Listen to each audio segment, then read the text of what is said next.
Dlhé roky sa zaujímam o tradície a folklór v Kunierade a celkovo aj na Slovensku rada pozerám dokumentárne filmy a už od malička ako dievčatku sa mi veľmi páčili kroje, tie sukne, keď sa im točili, vyšívky, celé tie súčasti nákrojov boli veľmi krásne. A tak ma raz napadla taká myšlienka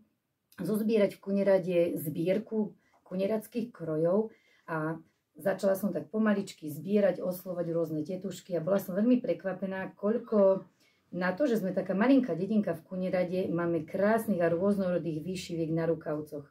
Ostatné súčasti boli veľmi tmavé, pretože, ako mi aj pán Šimko povedal, naše ženičky z Kunieradu išli do továrny, takže už mali také pracovné a tmavé kroje, ale tieto rukavce